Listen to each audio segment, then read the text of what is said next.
Ayer habíamos revisado la parte de segmentación y hemos terminado con la parte de paginación, con algún ejercicio que hemos hecho. Vamos a tratar de aclarar algunos elementos que se han visto de forma un poco rápida. En la paginación sabemos muy bien que la memoria lógica y la memoria física, es decir, la memoria virtual y la memoria física, se dividen en partes o en espacios del mismo tamaño. En el caso de la memoria lógica se llaman páginas y en el caso de la memoria física se llaman marcos. Les he mostrado en Windows que existe un archivo correspondiente a la memoria virtual, justamente que tiene el nombre pagefile.sys. Claramente nos dice archivo de páginas. Ahí en la memoria virtual ustedes también pueden ver de qué tamaño es la página. Ayer les he dicho de qué tamaño es la memoria virtual, pero no hemos visto el tamaño de la página. Y está ahí, aparece. Entonces, ¿cuál es la idea? Que para poder saber la dirección física real, teniendo la dirección virtual, se utiliza un traductor que se llama tabla de páginas.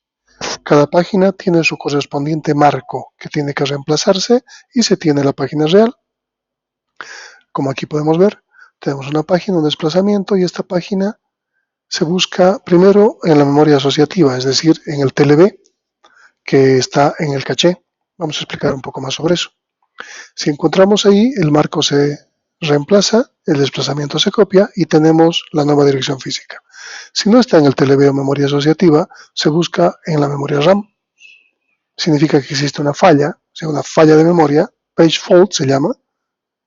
Vamos a ver el día martes, vamos a hacer los distintos algoritmos justamente para ver sustitución de memoria, que es la parte que le faltaría a este lugar. Tenemos un page fault, se busca la página en la tabla de páginas de la memoria RAM, el marco correspondiente se encuentra. Esta tabla de páginas vamos a ver que tiene más columnas, no solamente tiene una columna página marco, tiene más columnas que le permiten hacer el trabajo adicional, es decir, ¿qué pasa si no está en RAM? Entonces tenemos que ir a disco duro, a memoria virtual, extraerlo, llevarlo a RAM y recién reemplazar el marco, lo que demora mucho más tiempo.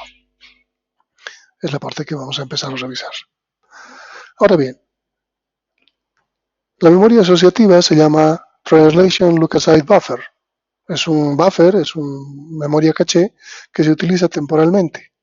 Obviamente es muy rápida porque sabemos que está dentro del procesador. Esta caché puede tener tabla de páginas del orden de 128 a 512 elementos. Ahora, en la mayoría de los casos, no es el procesador quien tiene que determinar qué cosas van a la memoria y qué cosas vuelven. A nivel de hardware existe un dispositivo que se llama MMU, que viene a ser la unidad de administración de memoria. Y eso es hardware. O sea, el sistema operativo solo no puede hacer el trabajo. El procesador solo no puede hacer el trabajo. Así que a nivel de hardware se tiene un mecanismo que es la unidad de administración de memoria que permite hacer este trabajo. En la mayoría de los casos, entonces, la MMU no va a acceder a la RAM si encuentra la información en el caché directamente. Solamente si no está en el caché va a acceder a la RAM. Obviamente la velocidad y la tasa de aciertos en el caché va a ser elevado, de tal forma que el tiempo de traducción de página a marco sea muy pequeño. La MMU va a tratar los page faults de la memoria asociativa accediendo a la memoria RAM y va a sustituir la pareja página marco de la misma a la nueva información, de tal manera que el TLB siempre va a estar actualizado con las páginas más usadas o frecuentemente más usadas. Ahora bien, el sistema operativo determina las páginas virtuales, las lógicas, que puede utilizar cada programa en su ejecución y asigna el soporte físico de cada página. Necesita tener una relación página-marco. Tenemos por un lado lo lógico, en la página, en lo que se llama página o memoria virtual, y tenemos lo físico, que es la RAM, y está identificada como un marco.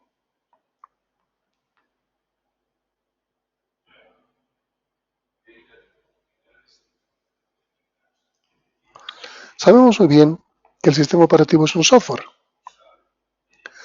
Y al ser software, no implica que software esté corriendo todo el tiempo y por encima se esté corriendo otro software de aplicación. En realidad tiene la misma jerarquía, es un software más. Entonces existen procesos del sistema operativo y existen procesos de aplicaciones que se van a turnar el procesador para ser ejecutadas. El procesador solo ejecuta un proceso a la vez, independientemente que sea un proceso del sistema operativo o un proceso de usuario. ¿Eso está claro?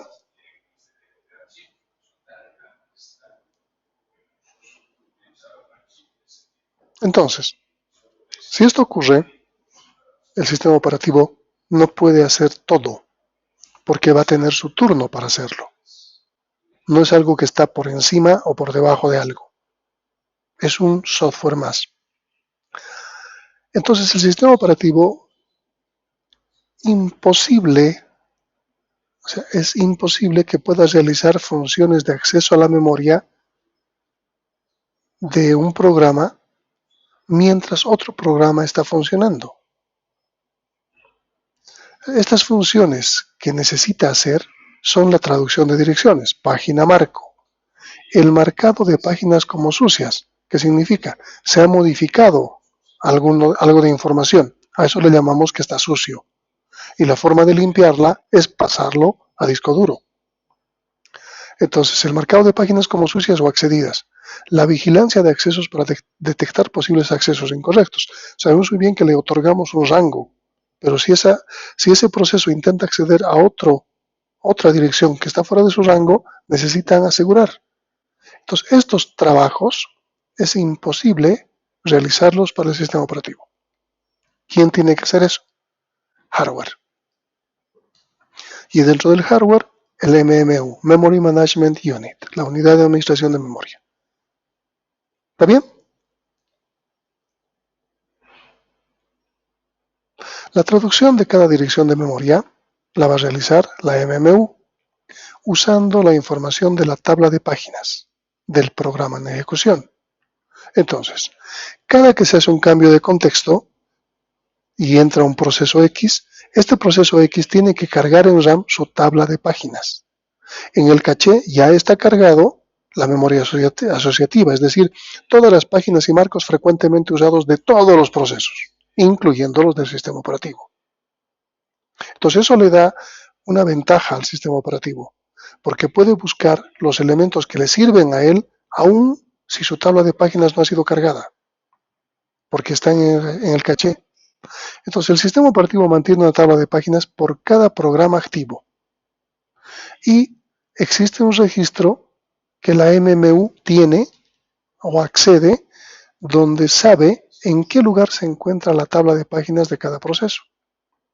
Este registro se llama RIET, Registro Identificador del Espacio de Direccionamiento, lo hemos puesto en español. ¿Está bien? Y que apunta a la posición de inicio de la tabla de primer nivel. Esto del primer nivel lo vamos a dejar pendiente, vamos a verlo más adelante. A la tabla de páginas, ahí nos quedamos. Entonces, en este gráfico podemos ver que aquí tenemos la mapa de memoria del sistema operativo. Aquí se ha cargado la imagen del sistema operativo, que es un código, datos y pila, como todo software. Y también se ha cargado el mapa de memoria del proceso A, del proceso B, del proceso C, lo que alcance la memoria. Sabemos bien que este mapa de memoria se ha dividido en segmentos. O sea, el código puede estar en algún lado, los datos pueden estar en otro lado, la pila en otro lado, y hemos hablado sobre eso. No están en forma contigua todo el mapa de memoria de un proceso. Esa es la forma en la que se maneja o se administra adecuadamente los espacios libres de memoria. Este código tiene un registro, el dato tiene un registro, la pila tiene un registro, es decir, cada segmento de la imagen o mapa de memoria de un proceso va a tener su determinado registro de espacio. Y aquí está apuntando a que dónde está la tabla de páginas de código, dónde está la tabla de páginas de datos, dónde está la tabla de pila de datos. No vamos a entender que tiene varios niveles, vamos a suponer que tiene un solo nivel, una tabla. Y esta tabla nos relaciona página con marco. ¿Está bien? Entonces aquí vamos a ver el marco correspondiente a la memoria principal. Entonces esto es virtual, lógico, y esto es físico. ¿Qué pasa si no está en la memoria principal? Tiene que aparecer una columna aquí, vamos a ver más adelante esto, que diga si está o no está activo. Si no está activo, significa que no está en la memoria principal y tiene que ir hasta el disco duro para recogerlo, actualizar en la memoria principal, actualizar su tabla, diciéndolo que ahora está activo, y colocarle el marco correspondiente. Entonces aquí tenemos el proceso de cómo se puede acceder a el par página marco en caché. Si no, utilizamos el read para tener la tabla de páginas que va a relacionarse con la RAM. Pero también el read nos va a mostrar la tabla de páginas que va a tener un campo para saber si está en la RAM o no está. Si no está, basta el disco duro. ¿Quién hace todo este trabajo? La unidad de administración de memoria. ¿Está claro esto? ¿Alguna duda sobre esto?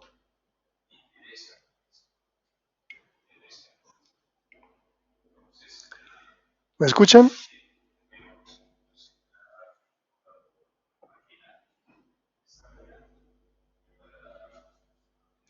¿Están escuchando? Ok, ok, está bien. Cada proceso, vuelvo a repetir, tiene su propio mapa de memoria. Esto, compuesto de estos elementos, ya saben. Y su propia tabla de páginas. También tiene su propia tabla de segmentos, no se olviden. Entonces, cuando se hace un cambio de contexto, se carga el mapa o la imagen, que es ya alguna bibliografía le llama, el mapa de memoria del proceso. Se carga su tabla de páginas, su tabla de segmentos. Y en la memoria caché están siempre todas las páginas marcos frecuentemente usadas, pero también todos los segmentos frecuentemente usados. Cuanto más grande sea el caché, ¿qué implica? A ver, por lógica simple. Cuanto más grande sea el caché, ¿qué implica?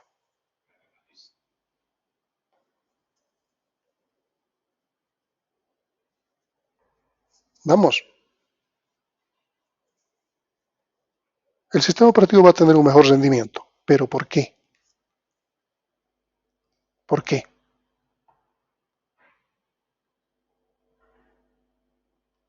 Porque la MMU no va a tener que acceder a la RAM ni al disco duro.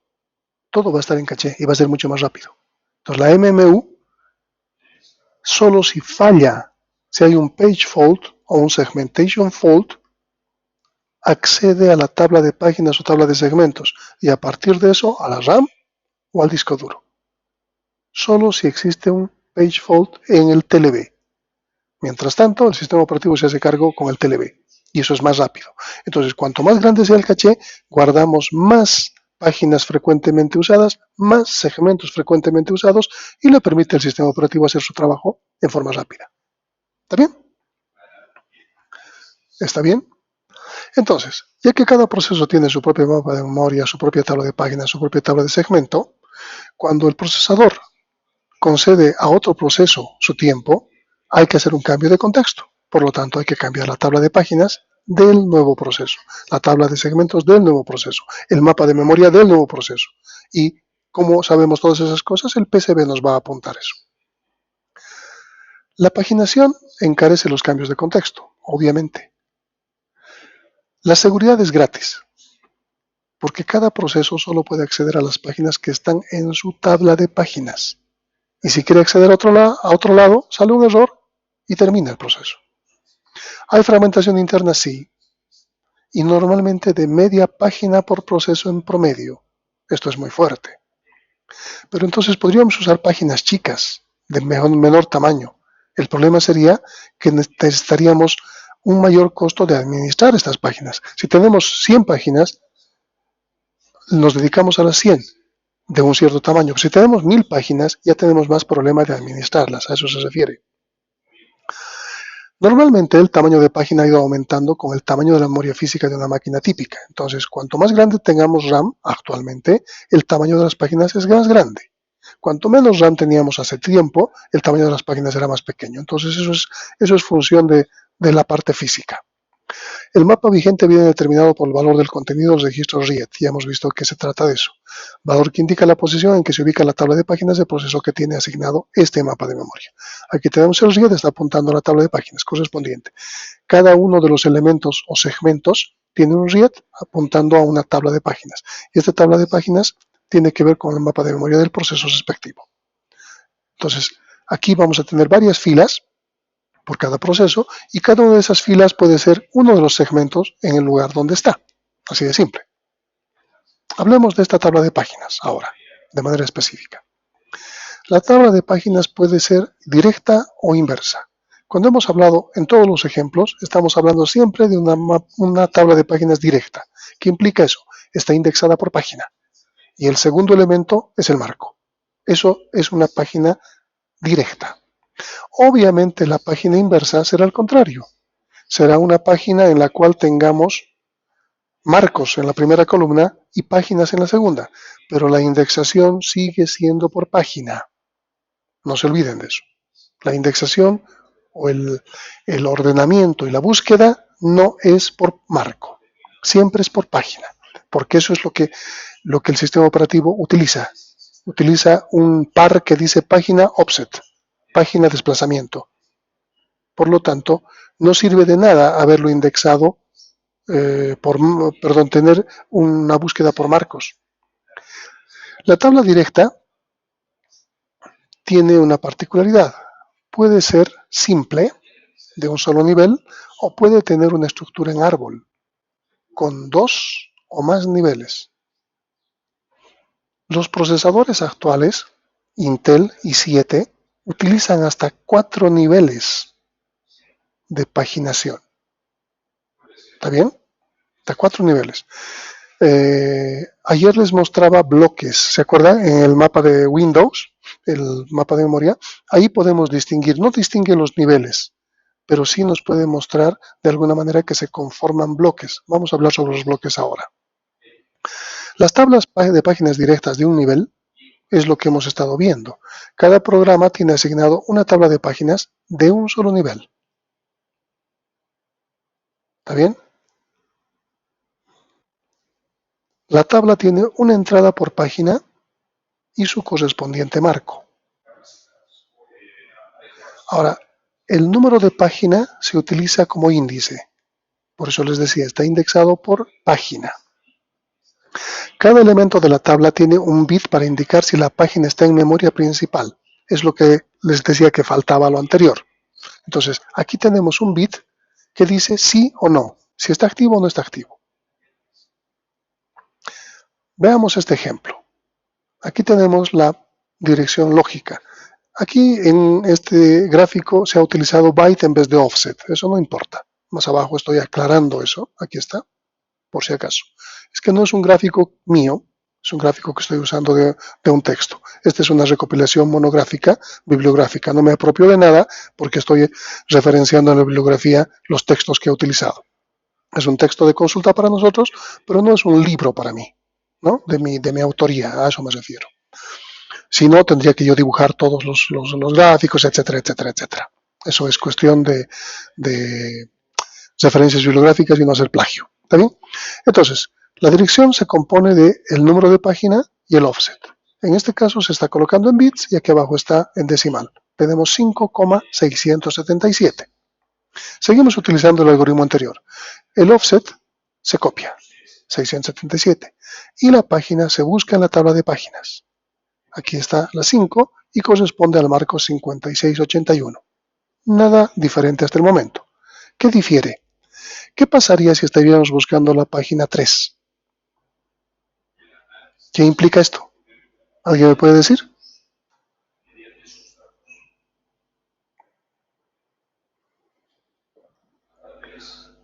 ¿Qué implica eso?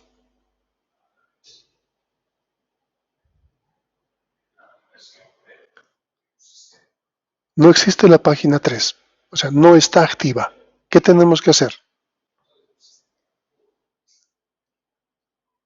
¿Ya? ¿Y qué más pero?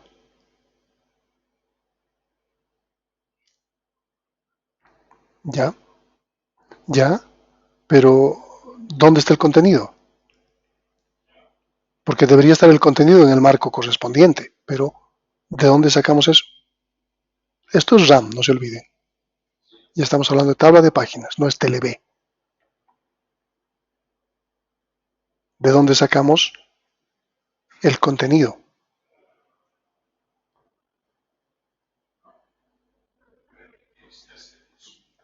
Hace rato he preguntado si no había dudas y me han dicho que no. Aquí está la explicación. Les decía que aquí faltaba una columna, no se notaba. Y que si el marco está activo, o aparece que está activo, perdón, la página que está activa, se saca de la RAM. Y si la página aparece que no está activa, ¿de dónde se saca? Disco duro, exactamente. Y se coloca en la memoria principal, en el marco que corresponda, y se pone como activa en la tabla. Eso les he explicado. Entonces ahora estamos viendo esa parte. Entonces, si aparece un 0, se baja a disco duro de la memoria virtual, se copia el marco correspondiente, se copia a RAM la correspondencia, el contenido de la información, el marco, donde está físicamente, porque se va a llevar a RAM, se va a llevar a algún lugar de RAM, digamos al 2222, a esa dirección. Entonces el 2222 se pone aquí y esto se pone como activo. Entonces de 100 se puede traducir la página 3, que era 3,677, ahora va a ser 2222,677. ¿Está claro? ¿Está claro? Esa es la forma más simple, pero las tablas de páginas pueden ser, normalmente son, ahora con los sistemas operativos y procesadores actuales, multinivel. Entonces, ¿cómo funciona tabla directa multinivel? Vamos a trabajar con una tabla de 2 niveles para hacerlo más simple. Como dice aquí, puede llegar hasta 4 niveles. Y Intel i7 o i9, no estoy seguro de los dos, tiene ya con 4 niveles. Eso pueden verlo en la hoja técnica del procesador. Ustedes han hecho un trabajo donde deberían determinar el caché. ¿Dónde se encuentra el caché? De manera general, en las hojas técnicas, los datasheets de los procesadores. Entonces aquí tenemos ahora ya no un par de elementos, sino una triada. Un primer valor que dice primer nivel, un segundo valor de segundo nivel y luego el offset. Para que tengan una idea más práctica, vamos a utilizar una analogía. Vamos a suponer que es la guía telefónica. ¿Cuál es el elemento de primer nivel si ustedes están buscando el apellido Montaño? ¿Qué es lo primero que hacen? Me imagino que alguna vez han tenido que buscar una guía telefónica. Espero, y si no, que por lo menos tengan la idea de cómo hacerlo. ¿Qué es lo primero que hacen? Exactamente. Entonces, nuestra tabla de primer nivel sería el índice alfabético y tiene pocas entradas. En nuestro caso, nuestro alfabeto de 23, digamos, dependiendo qué letras más utilicemos. Entonces, tenemos pocas entradas. No tenemos algo que va a ocupar gran cantidad de RAM. Esto va a estar en RAM inicialmente. Y luego buscamos la letra M, el índice. Y de la M nos va a decir qué tabla cargar. Y la tabla de segundo nivel puede ser una tabla por cada letra, si quieren. O varias tablas por cada letra, dependiendo que hayan apellidos que tenga mayor cantidad. Entonces van a estar varias tablas de segundo nivel. O hasta podría utilizar tablas de tercer nivel. Entonces aquí ponemos, por ejemplo, el apellido más común en la guía. ¿Cuál será?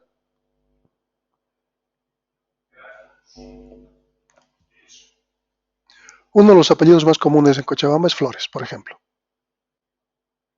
Entonces vamos a suponer que buscamos la F. Pero como son un montón de, vamos a suponer que con F hay un montón de apellidos. Entonces podemos utilizar varias tablas de segundo nivel. FA, FB, FC, o la primera. La otra puede ser FD, F, no sé, lo que a ustedes se les ocurra. Entonces vamos a buscar la FL, que va a estar por aquí, y cargamos la tabla de tercer nivel. Y ahí vamos a encontrar Flores. Y su marco correspondiente, en nuestro caso, en la segunda columna sería su teléfono. Entonces, esa analogía nos da a entender de que no necesitamos cargar, suponiendo que tengamos 500.000 teléfonos en la guía. No necesitamos cargar los 500.000 en memoria. Solo necesitamos cargar 23. Y en base a los 23 referenciamos una segunda tabla que puede tener 100, una tercera tabla que puede tener 1000, no sé. Y en la cuarta tabla encontramos el apellido y el teléfono. ¿Entienden? Esa es la forma en la que funciona. Y esto es más práctico. ¿Más práctico en qué sentido? Reducir el uso de memoria RAM, porque estas tablas se cargan en RAM.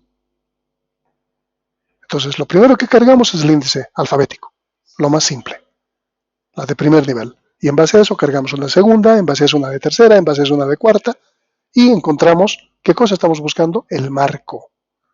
En la guía telefónica que estamos buscando con el apellido, el teléfono. Entonces, por eso es una analogía bastante clara. Y en base a eso, simplemente encontramos la dirección de memoria física. ¿Está bien? ¿Se entiende? Así que no importa si es de un nivel o varios niveles. El algoritmo va a seguir funcionando. Tenemos una página y buscamos un marco correspondiente a la tabla de páginas. El offset se copia y tenemos todo normal. ¿Está bien? Aquí tenemos un ejemplo. La página tiene 5 y luego tiene una segunda 5, 3 y este valor. Entonces sería 5,3 y este valor en decimal. Entonces con el 5 buscamos la primera tabla. La primera tabla nos referencia a la segunda. Dentro de la segunda buscamos el 3 y ahí encontramos el marco correspondiente. Lo reemplazamos y el offset se copia directamente. Esa es la idea. Ahora bien, si se fijan, estas tablas, aparte de tener si está o no está, como hemos visto en esta se puede ver eso, también tiene las de varios niveles, igualito tiene. Aparte de tener esto, tiene otra columna para determinarnos si es de lectura o de escritura. Aquí aparece un 1, por ejemplo, porque está, pero aparece también un R. ¿Sí? ¿Se puede distinguir? Este 1 está activo. Esta R puede ser una RX y una X, execute. Así que tiene accesos también, tiene bits. Entonces, las tablas de página de primer nivel, en todo caso la de último nivel vendría a ser, tiene los bits de read, write, execute, que determinan permisos de acceso. Ahora, los bits de la tabla de primer nivel afectan a todas las páginas que dependen de esa entrada. Los de segundo nivel permiten restringir algunos de los permisos para páginas específicas. Cada página podría tener read o un read write o un read write execute. O sea, cada página difiere. También en las tablas de último nivel, no vamos a poner como segundo, del último nivel, tiene el de presente o ausente, activo, la que les he mostrado. Pero también puede incluir bits de referencia. Esto vamos a utilizarlo para los algoritmos de sustitución. Y también el de modificación. Entonces, si van a recordar estos dos bits, vamos a utilizarlos cuando veamos algoritmos de sustitución. El día martes, seguramente. Entonces, la tabla de último nivel o la tabla de un único nivel tiene mucho más información que solo la columna página y la columna marco. Tiene otra columna que dice si está en uso o no, si está activa, si quieren. Tiene otra columna que dice si sus permisos, read, write, execute. Tiene otra columna para ver si ha sido referenciada. Tiene otra columna para ver si ha sido modificada, si está sucia. Así que, de forma completa, la tabla tendría todos estos elementos. ¿Alguna duda sobre esto?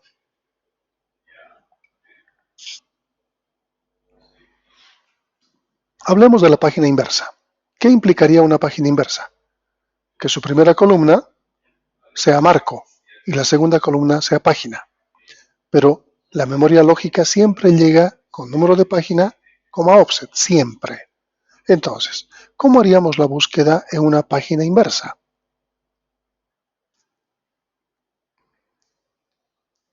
La gran ventaja de utilizar una página inversa es que ahorraríamos RAM.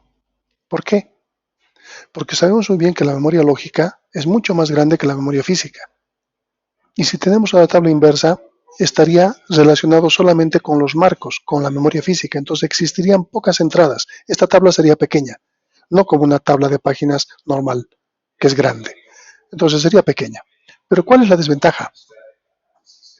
Que para encontrar, por ejemplo, vamos a suponer que tenemos esta como primera columna y esta como segunda. Fíjense que solo en este ejemplito tenemos 6 entradas, ¿verdad? 6 filas.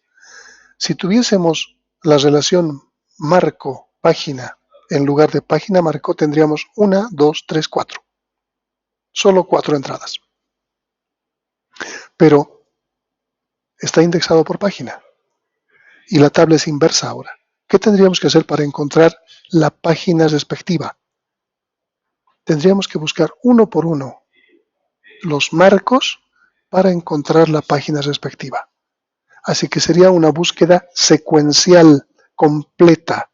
y no una búsqueda indexada. Cuando está indexada nos vamos al 5 de forma aleatoria, randómica. Cuando no está indexada por marco, buscamos en una búsqueda exhaustiva, todos, uno por uno. Y si tenemos mala suerte es el último. Hemos tardado un montón.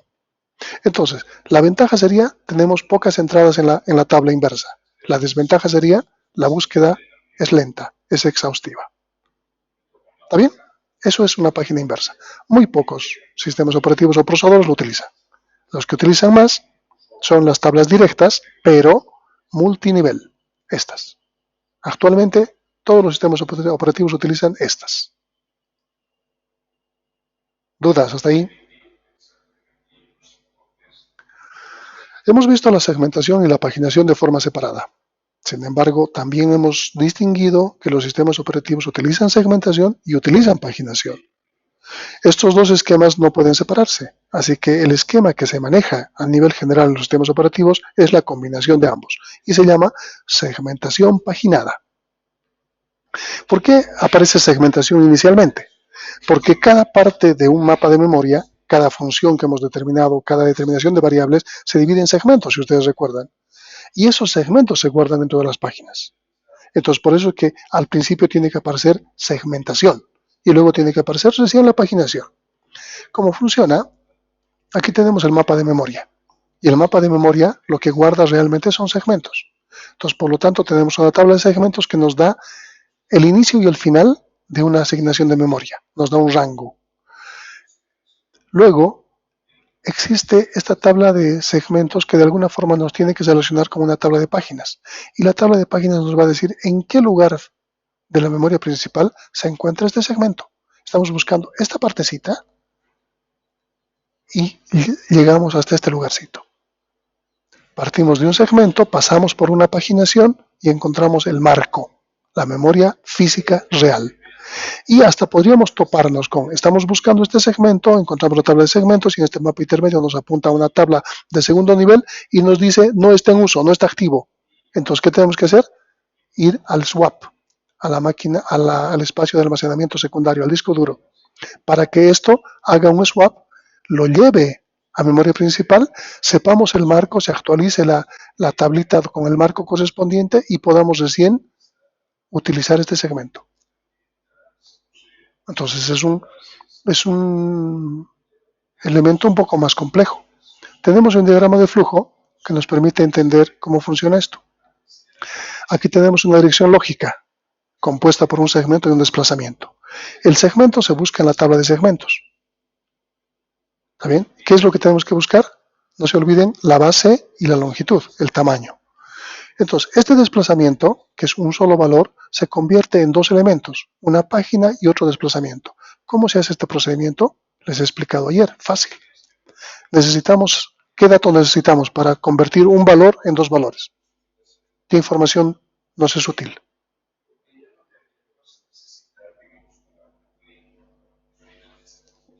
¿Cómo hemos convertido ayer eso? Una sola dirección en un par de valores.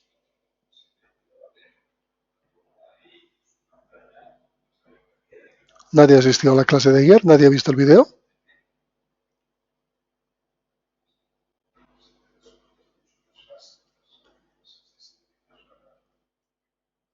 Exactamente, el tamaño de la página, que puede ser también tamaño de marco, porque es el mismo.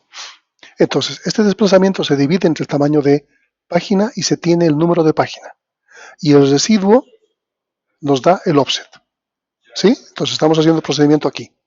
Entonces, este desplazamiento que nos dan inicialmente lo convertimos en página y desplazamiento.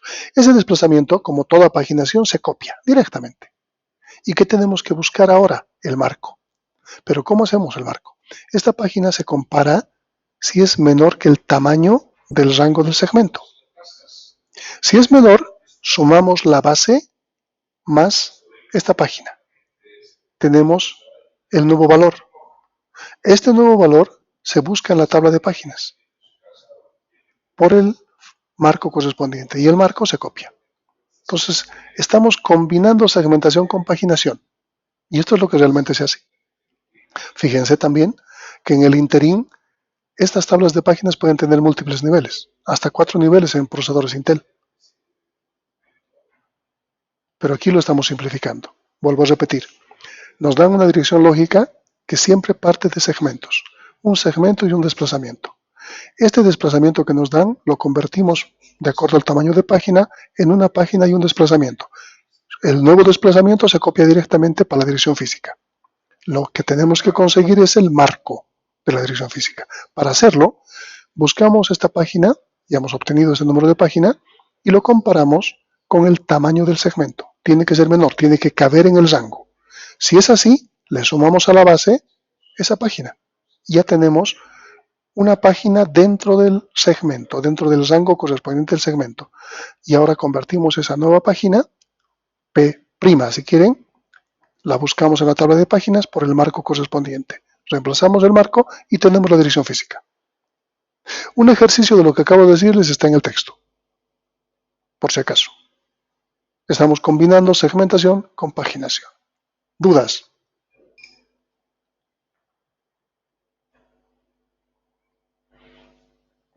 No hay dudas, se entiende. Qué bueno. Hablemos específicamente de memoria virtual. Y vamos a partir de un elemento. ¿Dónde nace la memoria virtual? ¿A quién se le ha ocurrido trabajar con memoria virtual? Inicialmente, cuando se trabajaba con MS2, DOS, en las PCs, la memoria máxima que se podía direccionar, ¿cuánto era? ¿Cuánto era lo máximo de memoria que se podía direccionar? ¿No se acuerdan? 640K. 640K, de lo cual casi 180 estaba ocupado por el sistema operativo y dejábamos como unos 400 a 500K para un usuario, para un proceso. Era un sistema operativo monousuario. Empieza a crecer la cantidad de RAM que se empieza a manejar. Aparece 1 mega, luego 2 megas, luego 4 megas. O sea, evoluciona la tecnología y el sistema operativo tiene que acomodarse. El sistema operativo, como DOS, lo máximo que ha podido direccionar siempre ha sido 640K.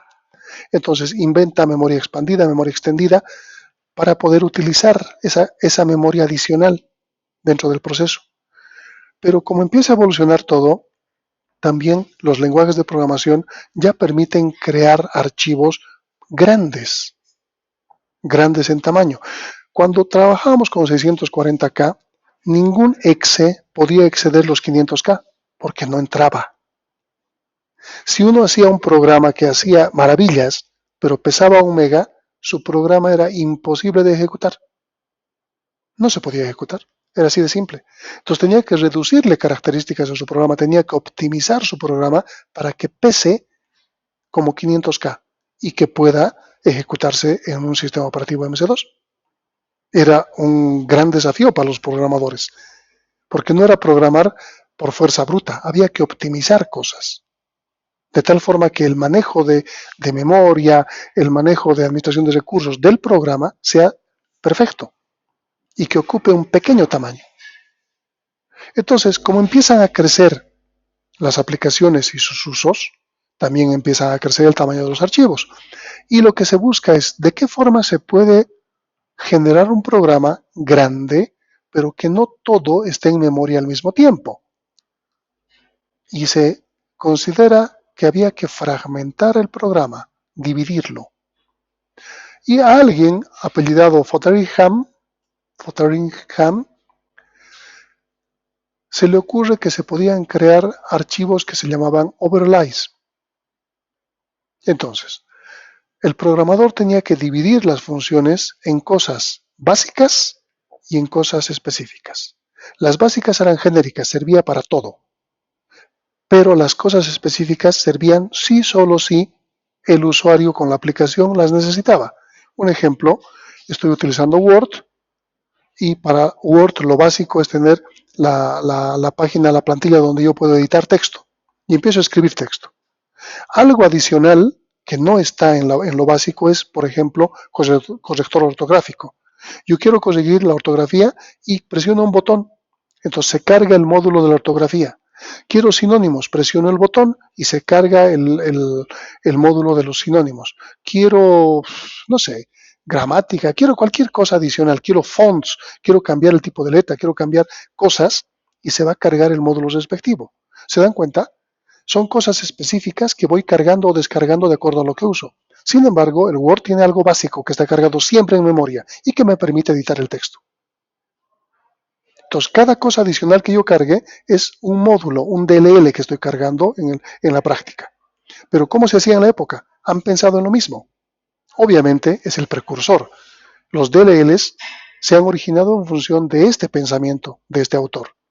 Él ha pensado en overlays. Entonces, lo que hacía, mi programa pesa 2 megas y no va a entrar en 640K. Entonces, ¿qué hago? Las funciones principales las compilo y ese es mi programa.exe y va a pesar 200K. Oh, ideal. 200K entra de sobra en el sistema operativo. Mi programa.exe tiene que llamar a las funciones específicas, a las que yo quiero ejecutar como algo adicional. Entonces voy a crear otro programa.obl, programa 1.obl, programa 2.obl, programa 3.obl, programa n.obl. OBL es overlay. Y mi programa principal exe que estaba en RAM llamaba a cualquiera de esos en función de lo que estaba necesitando. Y estos eran pequeñitos, entonces sobre los 200 que tenía ya mi programa, cargaba otros 200 del primer OBL. Necesitaba el segundo OBL, se descargaba el OBL del primer programa y se cargaba el OBL del segundo programa. Y mi exe siempre estaba en memoria. Si se dan cuenta, empezamos a cambiar de un sistema monotarea a un sistema de alguna forma multitarea. Ahí empieza el esquema de la multiprogramación, con los overlays. Estas superposiciones se mantenían en disco y el sistema operativo las intercambiaba con la memoria dinámicamente cuando fuese necesario. Aunque este trabajo de intercambiar los overlays eran parte del sistema operativo, la parte de dividir el programa en fragmentos tiene que hacerlo el programador. El sistema operativo no dividía overlays. Los overlays eran físicos, existían en el disco duro o en el disco flexible. Existía un programa.exe y un archivo.obl, otro archivo.obl que eran parte del mismo programa. Casi siempre tenían el mismo nombre. Entonces era como programa.exe, programa 1.obl, programa 2.obl, etcétera, que identificaban al mismo nombre. Y para el usuario, para el programador, esto era tedioso, porque tenía que pensar qué cosas eran básicas y qué cosas no. ¿Está bien?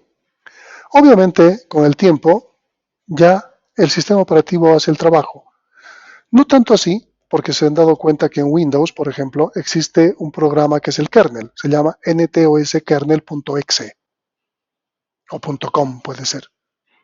Y luego existen archivos .dll, por ejemplo el ntdll.dll, es el que carga los DLL, si ustedes recuerdan, o el kernel.dll, o el user32.dll, etc. Archivos que se van cargando y descargando dinámicamente. Este trabajo que ha empezado este autor ahora se conoce como memoria virtual. Entonces, la idea es que en la memoria base esté lo más esencial y todo lo demás esté en el disco duro y que se va a ir cargando o descargando de acuerdo al uso. Y esto hace que tengamos un uso óptimo de la memoria. Obviamente, con la multiprogramación actualmente. Entonces ya no es de un solo usuario un solo programa. Son N programas cargados, pequeñitos, que van llamando a N librerías dinámicas en determinado momento. Y van cargando o descargando su espacio. ¿Cómo se sabe qué espacio tiene? Por sus mapas de memoria, sus imágenes. ¿Está bien?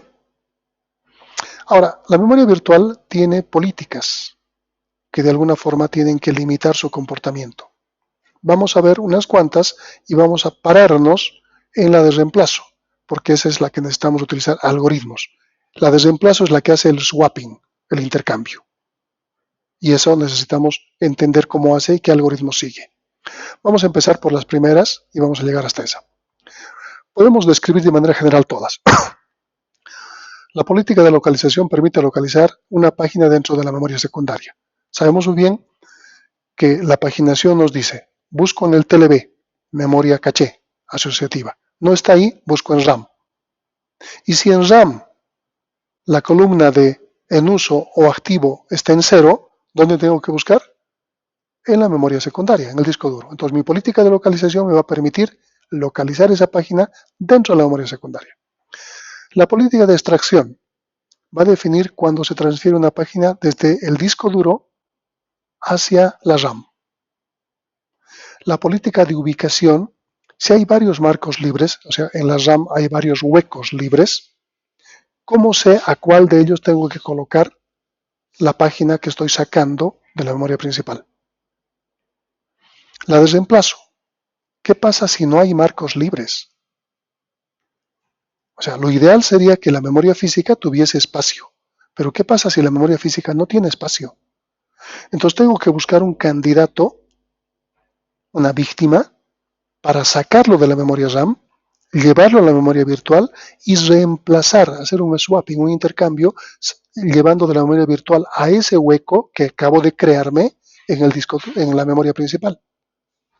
Y esos son los algoritmos que vamos a revisar. Entonces es fácil cuando tenemos memoria física disponible. Es difícil cuando la memoria física está llena.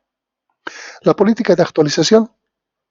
¿Qué pasa si una de las páginas que estoy queriendo sacar ha sido modificada? Significa que su contenido ha sido modificado, por lo tanto está sucio. ¿Cómo he dicho que se tiene que limpiar una página sucia?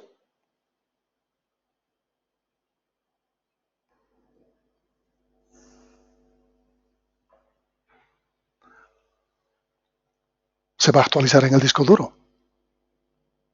Si yo cualquier cosa que he hecho ha producido cambio, eso tiene que actualizarse en el disco duro, pero demora más tiempo. Entonces, las páginas que tengan bits de modificación son las que menos deberían salir para el intercambio. Y deberían ser candidatos a salir aquellas páginas que no han sido modificadas. Por último, la política de reparto de espacio entre los procesos tiene que decidir cómo se reparte la memoria física entre los procesos existentes en un determinado instante. O sea, cuánto le vamos a dar a cada proceso de la memoria física. Sabemos que la memoria física, la real, la memoria RAM, es limitada. Y tenemos una memoria lógica, virtual, mucho más grande, que no es limitada, que podemos hacerla crecer. ¿Alguna duda sobre estos elementos?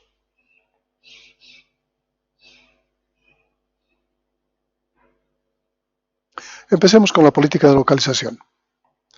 Tenemos que determinar la posición de la página de memoria secundaria, es decir, dónde está lo que queremos llevar a la memoria principal. Cuando la tabla de páginas es directa, sabemos muy bien que la tabla incluye un bit de presente, ausente y una dirección. En el caso que esté presente, esa dirección directamente está apuntando al marco de la página. Sabemos eso.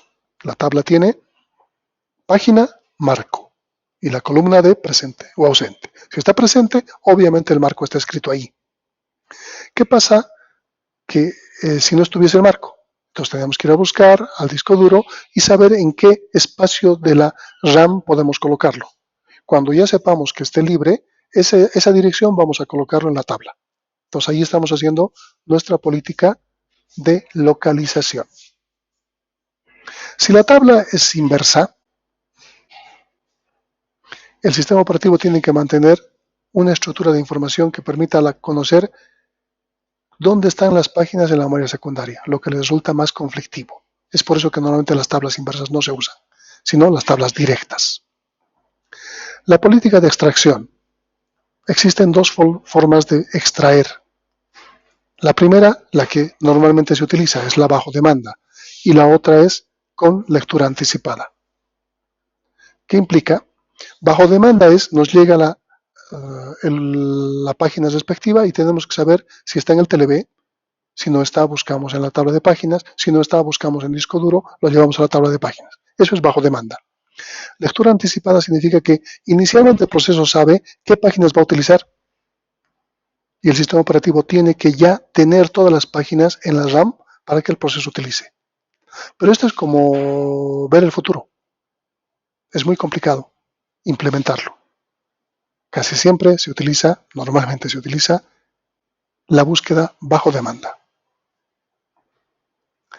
La política de ubicación. ¿En qué marcos de página se puede almacenar? ¿En qué marcos se puede almacenar una página? Si la memoria principal es uniforme, no existe restricción en base a los lugares libres que se puedan usar. Pero a veces podemos tener un problema con los espacios de la memoria que vamos a usar. Se utiliza una técnica llamada coloración de páginas, de tal manera que todas las páginas que estén en memoria en un momento dado se ubiquen lo más cerca posible de las páginas frecuentemente usadas. Entonces, es como decir, todo lo que se usa frecuentemente está pintado de rojo y todo lo que no se usa frecuentemente está pintado de amarillo. Entonces yo voy a tener en el TLB siempre las pintadas de rojo, que va a facilitar ubicar mis páginas. Y en amarillo van a estar las de RAM. Y en verde pueden estar las de disco duro. Entonces voy a tener alguna forma para ubicar ese tipo de elementos. Por último para hoy, vamos a ver de qué forma se reemplazan cuando no tenemos espacio. Sabemos muy bien que esto estamos haciendo cuando tenemos espacio, pero aquí vamos a ver cuando no tenemos.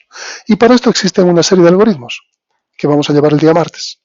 El algoritmo óptimo, el algoritmo FIFO, el algoritmo LRU, el algoritmo LFU, el algoritmo NRU y el algoritmo de páginas de segunda oportunidad, también llamado reloj. Entonces aquí tenemos bastantes clases para hacer ejercicios de sustitución o reemplazo de páginas. ¿Dudas hasta ahí? ¿Preguntas?